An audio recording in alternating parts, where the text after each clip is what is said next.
مزید ویڈیوز کے لیے ہمارے چینل ہاؤس آف اسلام کو سبسکرائب کرنا نہ بھولیے۔ شکریہ۔ حرم میں جو اپنا مینا میں جو 3 شیطانوں کو کنکری مارتے ہیں، یہ کون سے ہیں؟ مجھے پتا ہے کون سے ہیں۔ شیطان کی یہ جگہ ہے، اللہ کی بندی، وہاں شیطان نہیں کھڑے۔ اس جگہ پہ ابراہیم علیہ السلام کو شیطان نے روکا تھا، تو اللہ نے حکم دیا، انہوں نے کنکری ماری دی، وہ سنت کو ہم ادا کرتے ہیں۔ وہ یہ تھوڑا ہے کہ وہاں شیطان کھڑا ہوتا ہے۔ میقات سے آئے تو بالکل عمرہ ضروری ہو جاتا ہے۔ عورت عمرے کے بال کاٹ کے اپنے گھر لے جا سکتی ہے، لے جائیں بالکل، کہ وہاں بیچو گی کیا کرو، دفن کرو۔ ایک دن میں سورۃ الرحمن تین دفعہ پڑھنی ہے، تین دفعہ سورۃ الرحمن دن میں 1 دفعہ پڑھنی ہے۔ وضو کے بعد کوئی چیز کھانا کلی ضروری نہیں ہے، لیکن بہتر ہوتا ہے تاکہ منہ میں وہ ذائقہ رہے گا تو نماز میں مزہ نہیں آئے گا۔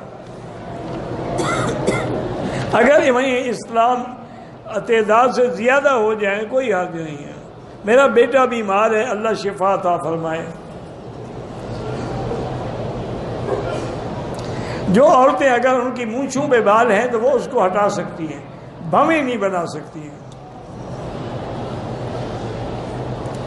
مارے فاطمی جو علماء نے لکھا ہے کہ تقریباً 40 درہم چاندی کے برابر۔ ہمارا پہلا عمرہ تھا، صفا مروہ کا پتہ نہیں تھا، بہرحال دم پڑ گئی، ہدیہ نہیں دم ہے، باقاعدہ بکری ذبح کریں۔ آپ سے اگر اجازت حدیث لینی ہو تو صبح کی نماز کے بعد نیچے درس ہوتا ہے، وہاں حدیث کی کتاب لے کے آ جائیں، پڑھیں گے تو انشاءاللہ اجازت مل جائے گی۔ حیض یا نفاس کی حالت میں عورت درود پڑھ سکتی ہے۔ نظر بد سے حفاظت کے لیے آخری صورتیں پڑھا کریں، اور سورۃ نون والقلم کی جو آخری آیت ہے وَإِن يَكَادُ الَّذِينَ كَفَرُوا لَيُزْلِقُونَكَ بِأَبْصَارِهِمْ لَمَّا سَمِعُوا الذِّكْرَ، یہ آیت پڑھا کریں۔